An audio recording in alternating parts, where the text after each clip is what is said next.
C'est une sentence à la vie que nous autres, on a. Là. La petite Annabella, 9 ans, a été arrachée à sa famille, fauchée par un camionneur délinquant dans la Nodière. Parce que je veux pas que la mort de ma fille tombe dans l'oubli pour une absolution ou pour un 18 mois dans la collectivité. Là. Une autre jeune victime québécoise d'un accident impliquant un poids lourd qui a enfreint les règles en omettant de faire son arrêt obligatoire. La justice, à sous nous. Enfin, la Couronne réclame 3 ans et demi de prison, la défense entre 18 mois et 2 ans dans la collectivité. Ben, le 3 ans, il n'est pas acceptable non plus. Imagine-toi l'absolution.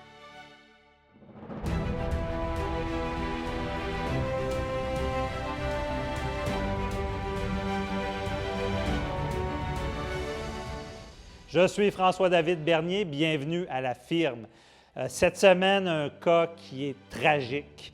Il y a un chauffeur de camion qui ne fait pas son stop et frappe violemment un véhicule. À l'intérieur du véhicule, il y a une fillette avec sa jumelle de 9 ans à l'époque. Elle perd la vie.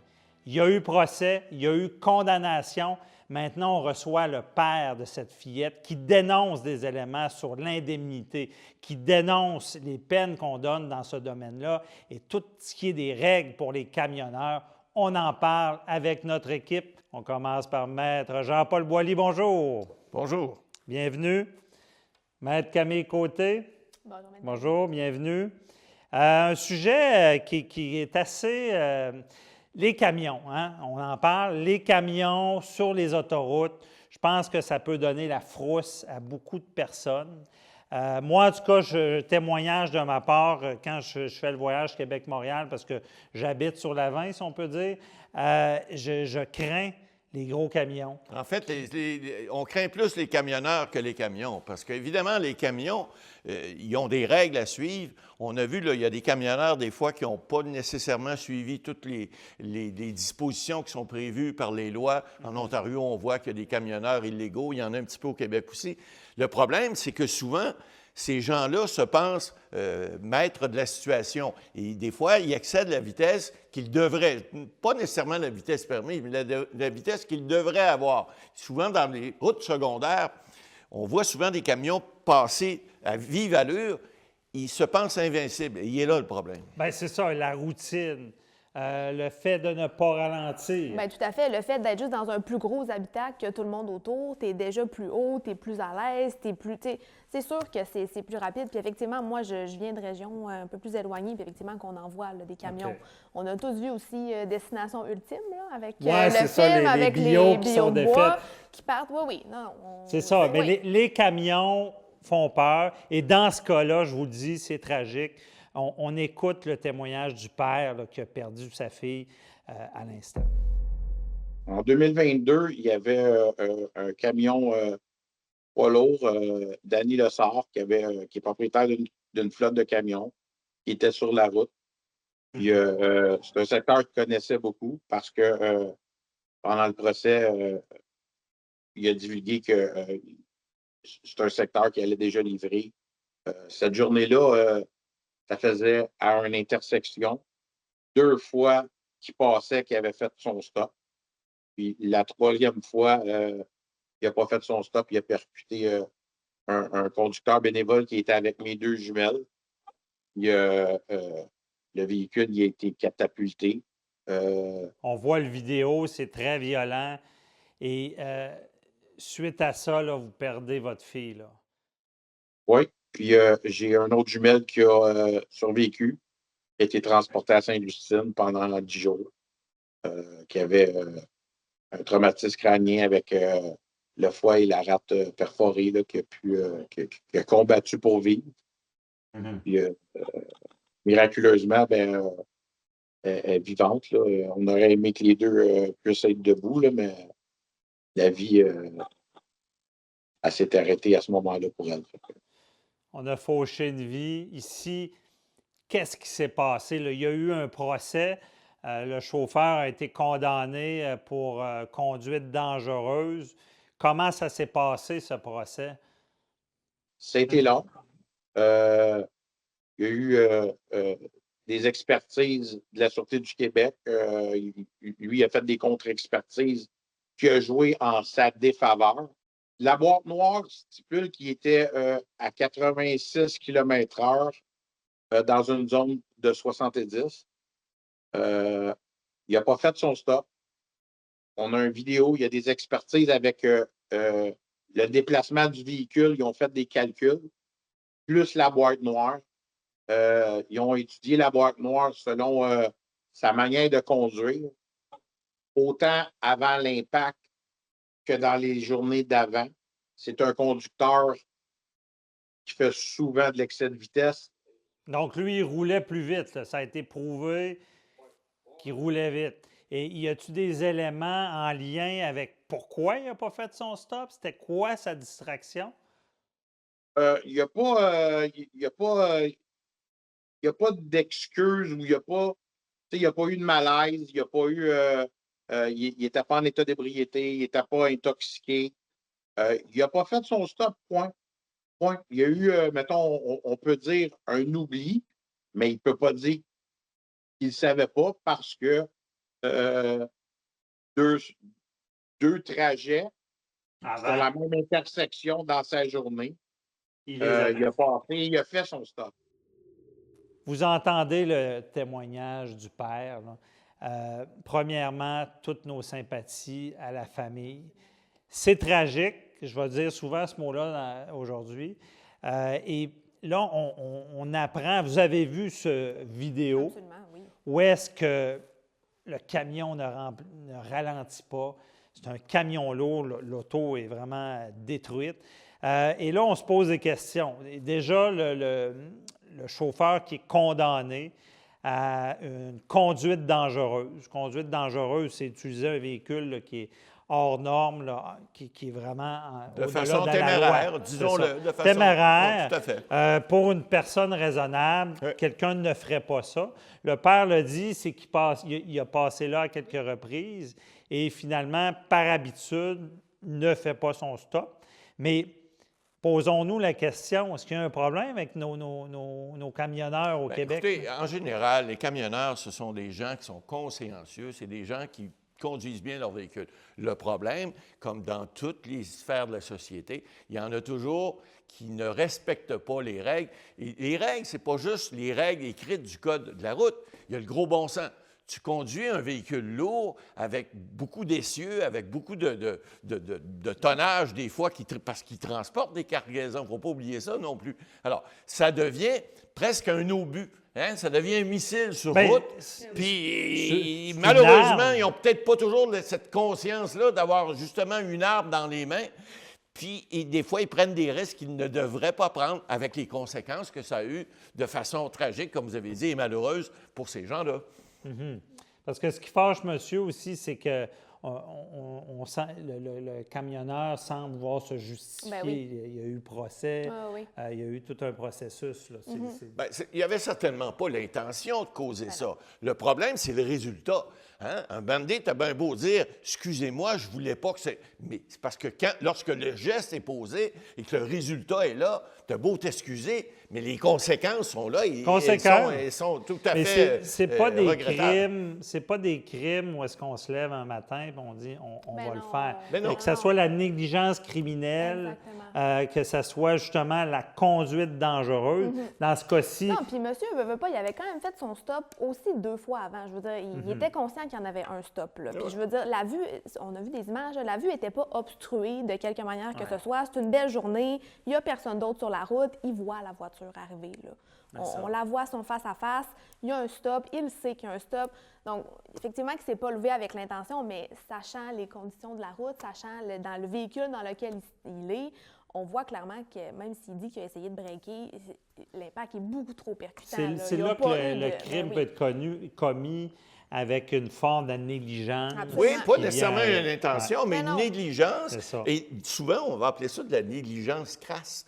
Parce que quelqu'un, en quelque part, aurait dû penser à faire cette prudence ou avoir ce réflexe-là de ralentir et éventuellement d'éviter et de ne pas rencontrer ce véhicule-là. Il ne l'a pas fait. Et c'est là où le bas blesse, et c'est là où la question de toute l'intention qui n'est pas nécessaire à démontrer au niveau criminel, parce que le monsieur-là, il n'avait pas cette intention-là. Ben, mais le ça. résultat est là, et c'est là C'est ça, la on négligence regarde une grossière. personne raisonnable Et voilà. placée dans la même situation. En tout cas, avec la conduite dangereuse, c'est ça. Et même, Maître Côté, c'est vrai ce que vous dites, c'est que la température joue beaucoup. On peut aller sur la route et rouler en bas de la limite de vitesse. Si c'est une tempête de neige, oui.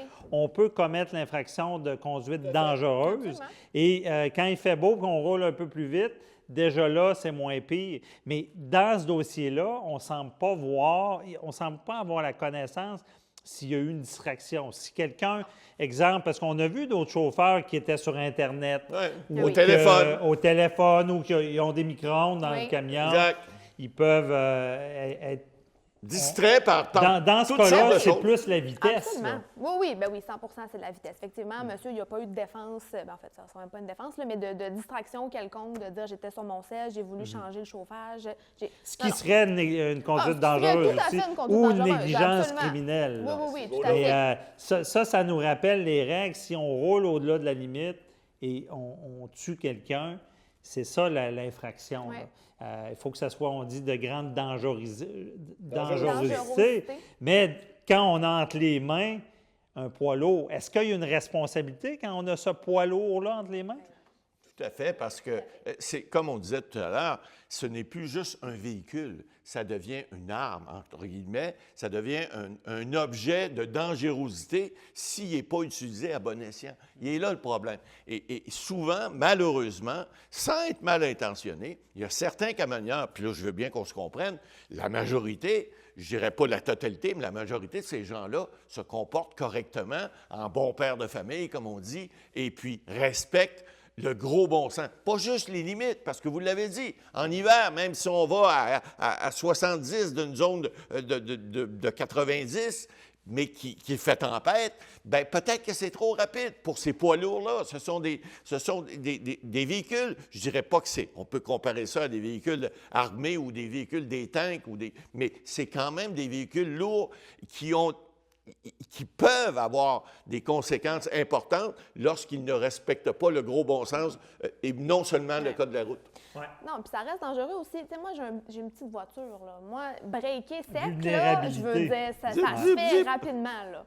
Un poids lourd comme ça, tu le vois à la dernière minute, tu breaks sec, le temps pour breaker réellement... Le temps de réaction est beaucoup pas le plus même. long. Ben non, Mais exact. c'est pour ça qu'ils ont des formations. Et il y a eu tout un débat au Québec, M. Boily, là, sur qu'est-ce qui se passait. Donc, il y a certains camionneurs qui n'avaient pas le bon permis. C'était quoi ça? En fait, le débat il court encore. C'est qu'il y a des camionneurs qui sont engagés, on dit des contractuels, là. Ce sont des gens qui n'ont pas nécessairement reçu la formation nécessaire pour pouvoir conduire le véhicule pour lequel ils sont attitrés dans telle ou telle compagnie. C'est plus rare au Québec. Okay. Il y en a plus en Ontario, on le sait. Mais il y a de plus en plus...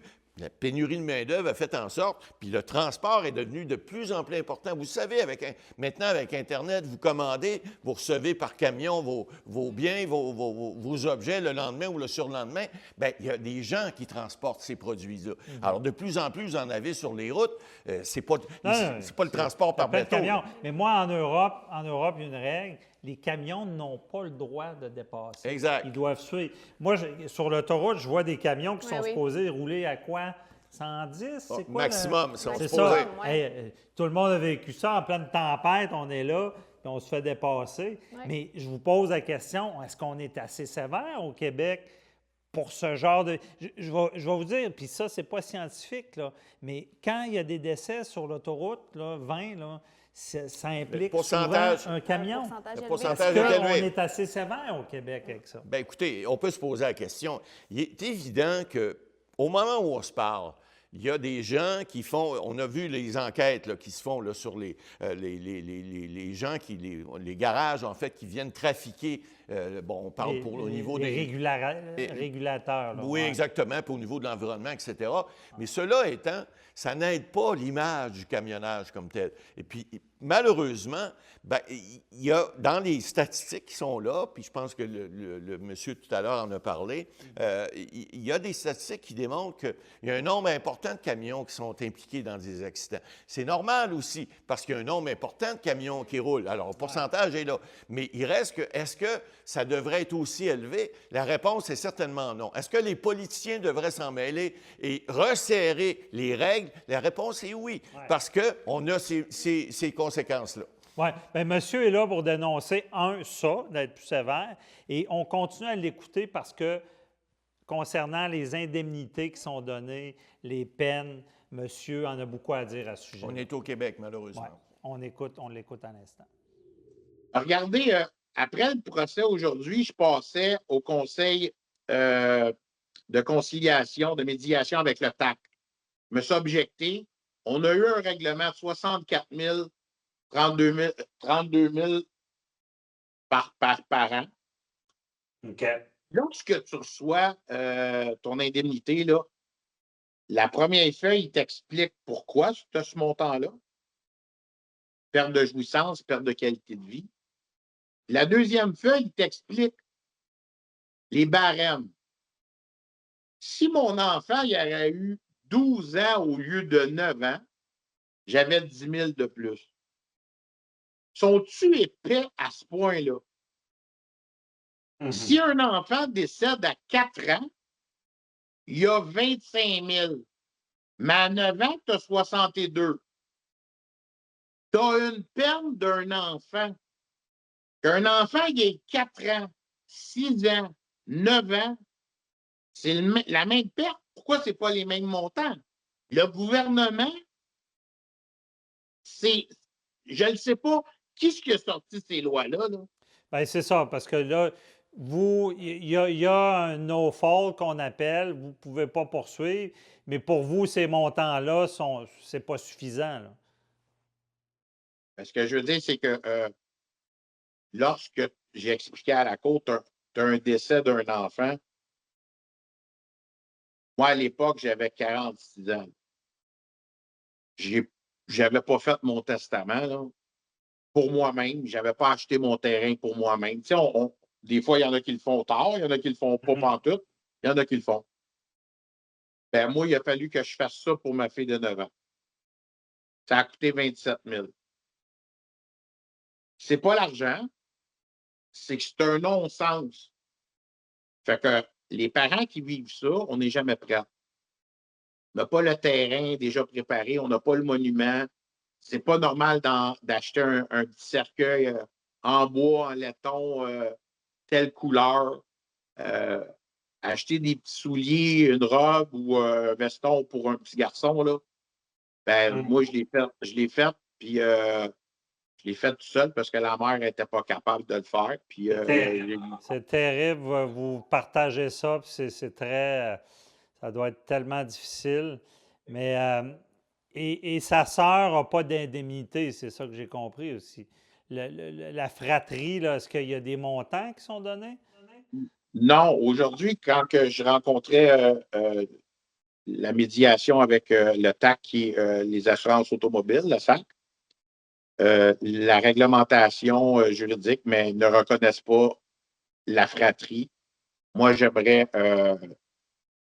j'en profite devant vous d'en parler, puis peut-être de changer les choses. Là. Des enfants qui perdent un frère ou une sœur qui vivent en commune dans la même résidence, le gouvernement reconnaît les pertes des parents, mais l'enfant, moi, dans mon cas, c'était 2 jumelles, se retrouver dans le lit jumeau d'à côté parce qu'il y avait deux couvertures Barbie, puis à l'époque, c'était en rose, puis il y avait leur bébelle. Bien, ils ont fallu qu'ils ont déménagé 3 fois. On entend monsieur là, témoigner. Comment lui expliquer? Je veux dire, son témoignage soulève beaucoup de questions. On parle ici d'indemnité. On a le no-fault, d'indemnité dépendamment de l'âge, des peines qui semble ne pas être suffisante. Allons-y, là, le no-fault, M. Boily, c'est Écoutez, quoi? ça remonte, il faut revenir en arrière. En 1976, le gouvernement du Parti québécois a été élu. Lise Payette est nommée ministre. Et c'est à ce moment-là qu'elle décide, avec le Conseil des ministres, d'appliquer une nouvelle loi qui va être une loi qui va faire en sorte qu'à partir de mars 78, il n'y a plus de, on appelle ça le no-fault, il n'y a plus de responsabilité. C'est le public qui va avoir des barèmes d'établis et on va dire dorénavant, parce qu'avant, évidemment, les bureaux d'avocats, c'était la manne, on appelait ça faire du bumper. Les bureaux faisaient des réclamations pour les victimes d'accidents. Ouais. Maintenant, c'est terminé depuis 1978. Il n'y a plus de faute comme telle. C'est l'État qui va indemniser une victime. Et là, bien évidemment, monsieur est rentré dans ce système-là et il comprend que là, il y a des... Ce qui fait que, exemple, quelqu'un poursuit la mauvaise personne à l'époque Ouais. et cette personne-là faisait faillite, elle perd tout. Ben, Zéro. Donc là, c'est ça. l'État est là. Ouais. Ben oui, ça a quand même du bon, là, je veux dire, ce système-là, dans le sens où, effectivement, que ce conducteur-là, on ne sait pas, là, il est peut-être insolvable, peut-être... Tout à fait. La Alors, compagnie de camionnage. La compagnie on de sait pas. camionnage, on ne sait pas sa situation financière, donc on ne se ramasse pas non plus à venir dire « Hey, bonjour, désolé, il n'y a pas les moyens, Alors, on ne peut pas vous indemniser. » C'est le bon côté du no-fault. Le mauvais côté, c'est qu'à l'époque, une compagnie sérieuse, arrive un incident, ils ont des assurances, etc. Les montants étaient substantiellement plus élevés. Pour l'époque, je parle. Maintenant, le no-fault fait en sorte que tout le monde est indemnisé de la même façon, dépendamment de l'âge et dépendamment de l'incapacité que chaque personne a. Alors, il y a des barèmes d'établis. Vous avez 10 15 25 des capacités. Les montants sont plus élevés. Ouais. Mais il reste que les montants restent... Ils n'ont peut-être pas été indexés à la hauteur, mais ça soulève beaucoup de problèmes. C'est hermétique. Exact. Pourquoi c'est si hermétique? Pourquoi, exemple, si c'est une grosse compagnie, il ne pourrait pas y avoir des poursuites? Aux États-Unis, là, pour la perte d'un enfant, On n'est pas là. On n'est pas là. Et au Québec, on a décidé, contrairement aux États-Unis, où effectivement, il y a encore des cas, comme disait notre collègue, à l'époque, il y avait des compagnies insolvables, vous avez dit. Ouais. Là, c'est plus ça. Aux États-Unis, il y a encore des gens insolvables. Il y a encore des gens qui subissent des accidents qui n'auront pas d'indemnité parce que le no-fault n'existe pas. Ici, on a décidé tout le monde sur le même niveau, un peu à la manière soviétique. Je saurais un peu, mais ce que je veux dire, c'est que tout le monde va avoir le même genre d'indemnité pour le même genre de dommages. Alors, il n'y aura pas un est plus riche, il va payer plus. C'est le même montant pour tout le monde. Oui, mais expliquez-moi l'histoire de l'âge de l'enfant. Monsieur en témoigne. Ça fait partie il dit, des barèmes. Si elle avait eu tel âge, il y aurait eu plus d'argent. Exactement. Non, bien, ça a été instauré comme ça. Les espérances de vie, ils ont fait des calculs, il y a des actuaires qui se sont penchés là-dessus. Ils ont décidé, ça ne veut pas dire que tout ça est blanc et tout ça est noir, mais ce sont des décisions qu'on prend dans le cadre de toute une population où on dit, bien, ça va être ça l'indemnité, si la personne a tel âge, si elle a tel âge, son espérance de vie va être plus élevée. C'est tous des calculs qui sont faits et ça devient évidemment un peu arbitraire parce que tu ne peux pas savoir avant de subir un tel ou tel dommage quel genre d'indemnité que tu vas avoir. Puis là, à ce moment-là, on n'a pas voulu justement que les gens puissent bénéficier ou perdre, mais qu'on garde une moyenne pour tout le monde. Mais ça fait qu'il y a des gens qui sont désavantagés alors que d'autres sont avantagés parce qu'il n'y aurait rien autrement. Il faut comprendre notre système. Il explique aussi que sa sœur jumelle, parce qu'il y a une petite fille qui a perdu sa sœur jumelle, il n'y a pas d'indemnité de prévue. Non, absolument. Puis ça, c'est dans la loi. C'est vraiment, quand tu es un enfant, c'est tes parents, là, ta ligne descendante. Tu n'as personne. Parents. Exactement. Si tu n'as personne après toi, là, donc si toi-même, tu n'as pas eu d'enfant, ça va à tes parents. Si ce n'est pas le cas, la succession dans d'autres cas, là, si ce n'était pas les parents. Mais voilà, c'est explicitement dans la loi que c'est seulement ces personnes-là qui peuvent avoir une indemnité, qui peuvent être dédommagées. Et malheureusement, ça ne vient pas encadrer la fratrie, alors que la sœur, je dirais, était présente lors de l'accident. Elle a eu des séquelles. Je veux dire, ce serait normal. Encore là, c'est un choix de société qu'on a fait. Est-ce que c'est correct? Est-ce que ça vient indemniser tout le monde? Réponse non. Ça, c'est clair. Mais on a choisi ça. On est là pour ça. Essayer de faire évoluer le droit, c'est peut-être pas logique. C'est peut-être pas logique. Et j'ai l'impression que c'est un no-fault là, il y a besoin d'être pensé, modulé. C'est Parce sûr. que moi, ça m'avait marqué, c'est un cas, c'est une dame qui conduit un véhicule, là, je nommerai pas la marque, et le coussin éclate Ouais. subitement, sans raison. Ça lui fait faire un accident, ça la brûle au Oui, tout à fait. visage. Oui. Elle est prise avec des séquelles à vie et elle n'a jamais été capable de poursuivre le fabricant Non. automobile. Non, parce pour qu'elle conduisait avoir- un véhicule. Parce que ça rapporte avec l'auto. C'est Dès qu'on ça. tombe dans un Et j'ai eu accident une automobile cause de route, que c'est dans un stationnement. Dès que tu es impliqué avec le véhicule, tu Oui. tiens à poignée ou Tout à tu fait. débarques, c'est couvert. Donc, je pense qu'il est très hermétique. Un système qui est peut-être à penser, parce que monsieur, ce qu'il veut, là, c'est il veut dire, là, je veux que les choses changent. Ah oui. Tout à fait. OK? Mais Et d'ailleurs, on va continuer à l'écouter pour un autre point, parce que le système dans lequel il a passé procès, je vous laisse l'écouter, là, parce que dès la sentence, dès le verdict tombé, il y avait déjà l'appel qui était ce là. qui arrive malheureusement souvent dans notre système de droit, les gens ont droit d'aller en appel et ils l'exercent. Bon, on l'écoute à nouveau. Puis lui, avec sa défense, ben, il a été déclaré, là, 2 mois, coupable. Conduite dangereuse, criminellement responsable d'un décès, puis criminellement responsable sur 2 séquelles physiques de quelqu'un, de 2 individus, qui est ma fille qui est restée vivante, plus le conducteur. OK. Donc, il y avait plusieurs chefs d'accusation, mais le plus grave, c'est le décès de votre fille, là. Je comprends. Là, le juge y avait pris des libérations pour arriver à une sentence. Là, aujourd'hui, il y avait les plaidoiries des deux, du procureur puis de l'avocat. Nous autres, on avait un droit de parole. Parce que là, il y a eu verdict coupable, le juge l'a condamné. Mais là, ce que je comprends, ce qui reste à suivre, c'est quelle sera la peine, là, quel genre de peine il va avoir, là. C'est ça. Puis présentement, il y a un fléau dans la société, les camions poids lourds, là, tu sais, ça arrive de partout, là. Il y a tous. Quand ils ont un impact, c'est beaucoup plus grave qu'un véhicule. Les chiffres sont à 37 des impacts sur la route. Mais pensez-vous, justement, vous dénoncez ces camionneurs-là, pensez-vous que la réglementation pour les camions lourds sur la route, là, souvent, ils peuvent être la cause de mort. Pensez-vous que c'est assez sévère pour eux? Ce que je veux dire, c'est que présentement, parce que je le vis, je vais parler pour moi, tu sais, la mère, les frères, les sœurs, c'est une sentence à la vie que nous autres, on a, là. Nous autres, ça fait déjà 4 ans qu'on attend pour avoir un procès, pour avoir un genre de balancier pour avancer dans d'autres procédures personnelles, parce qu'on est encore dans le tourmente, on est encore dans les procédures. Là, il y a les médias, il y a vous. Ça n'arrête pas, là. Ça tire le soir, prendre un café, mettre la tête à off, peut-être se vider le cœur, crier dans le bois, pleurer sa vie. Je ne l'ai pas fait. On ne peut pas se le permettre de prendre soin de nous autres. C'est difficile pour la famille, ça doit être atroce. Mais là, quand vous entendez le verdict, comment vous vivez ça? Comme quoi, là, il est coupable, là. Ce que je veux dire, c'est que lorsqu'il a été déclaré coupable, tu te dis, enfin, on avance.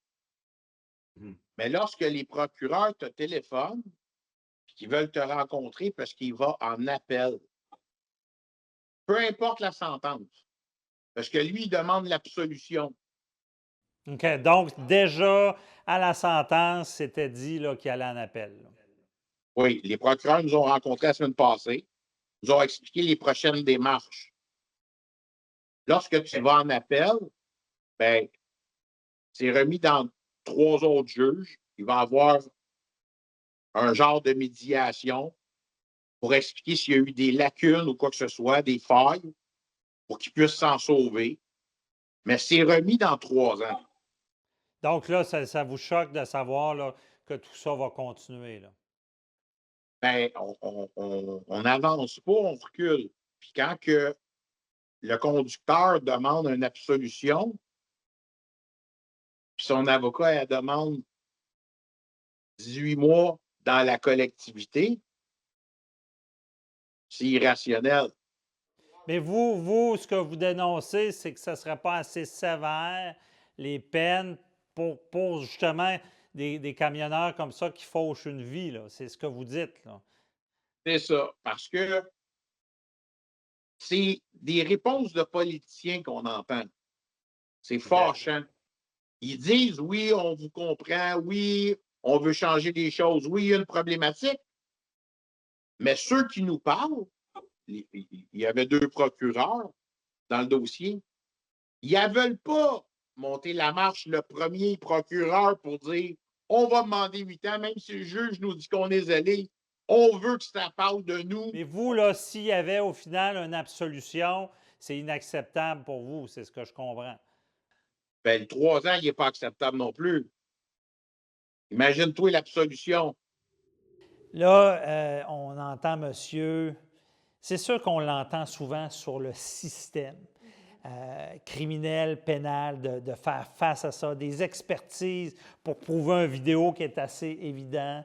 Il dénonce là, parce qu'il y a un appel qui s'en vient.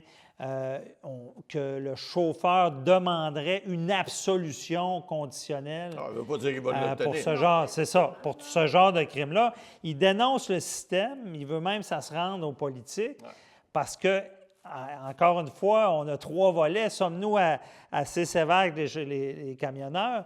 Sommes-nous assez sévères? Est-ce que le no-fault est trop sévère? Et là, on se pose la question, est-ce que le système donne justice à ces victimes, des gens qui perdent un enfant? Oui, effectivement. Puis là, il faut comprendre, là, le système qu'on a choisi ici au Canada et au Québec en particulier, c'est un système qui permet à chaque individu d'avoir une défense pleine et entière. Il faut comprendre ça. Je comprends le monsieur, là. Lui, il se dit, mais voyons, c'est clair, on a une vidéo, tout est là. Pourquoi prendre un procès qui dure des journées et des semaines et pourquoi pouvoir aller en appel? C'est notre système judiciaire qui veut ça. Alors, on aime mieux ça que de condamner. Vous savez, moi, j'ai été en Chine plusieurs fois, dans plusieurs années, et je vous l'ai déjà dit à l'émission, là-bas, si vous êtes condamné, souvent, vous êtes condamné à pas à perpétuité, mais à mort. Non, et puis, on vous tire au bout de 2 jours, puis on envoie la facture de la balle à la famille. Alors, on ne veut pas ça ici. Alors ici, notre système, c'est un système, oui, c'est vrai, il peut paraître long, il peut paraître des fois même fallacieux parce qu'on se dit, oui, on n'a pas de bon sens, mais c'est ça qu'on a choisi comme système. Puis, est-ce qu'on peut reviser tout ça? Réponse oui, c'est sûr. Mais est-ce qu'on va avoir mieux autrement? Mais on peut se le poser la problème, question. c'est qu'il y a un sentiment, les victimes, puis je comprends monsieur, là, moi je crierais, là, je crierais. T'as perdu un enfant. Je veux justice. Puis Et l'autre je effet ne blessé. veux même pas imaginer Non. c'est quoi, mais Terrible. on sait que le système criminel et pénal, on dit qu'une peine est individualisée. Exact. Donc, c'est ça qui est difficile pour eux, c'est qu'ils veulent que ça soit exemplaire. Mais il peut-tu y avoir des peines exemplaires?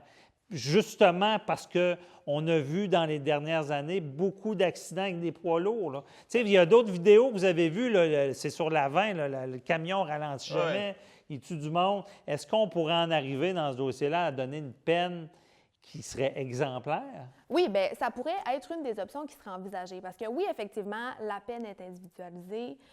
On y va un peu dans un style où on ne veut pas non plus rentrer dans un mode vengeance quand on donne une peine là, de condamnation.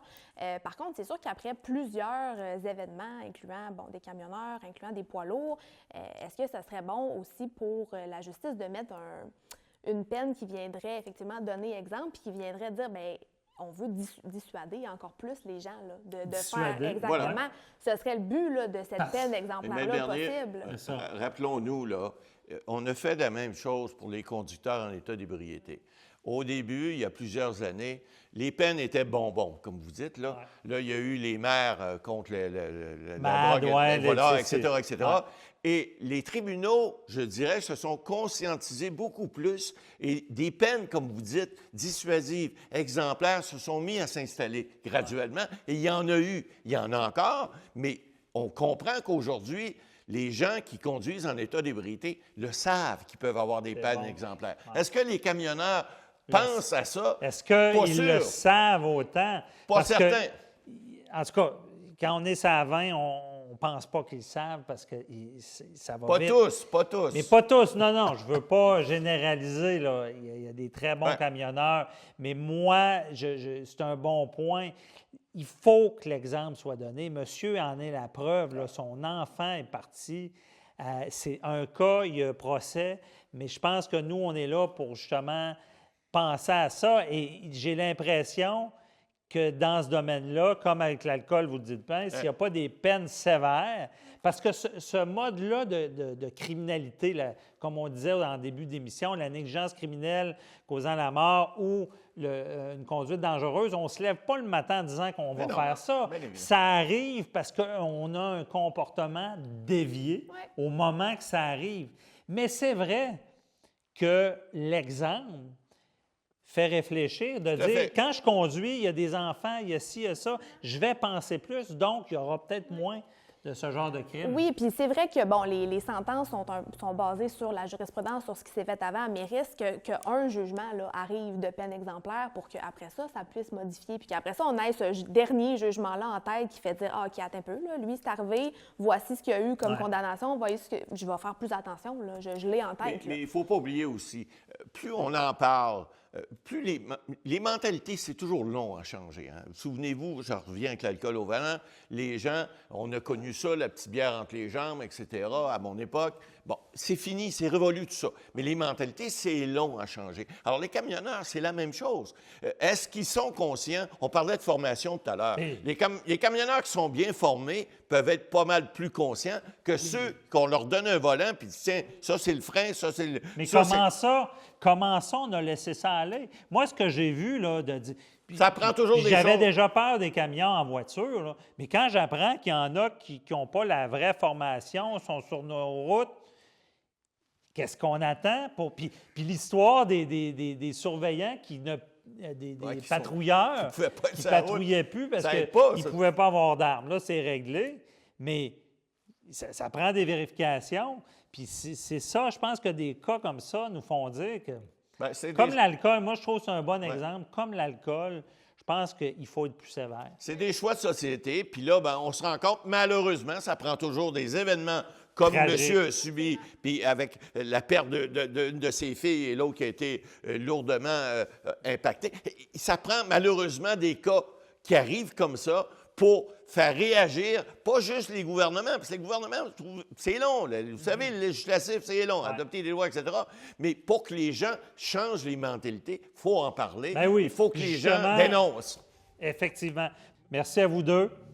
Honnêtement, s'il peut y avoir des échos de cette émission, je pense que ça peut sauver des vies. Il faut s'asseoir, faire nos devoirs, refaire certaines choses. Changer les mentalités.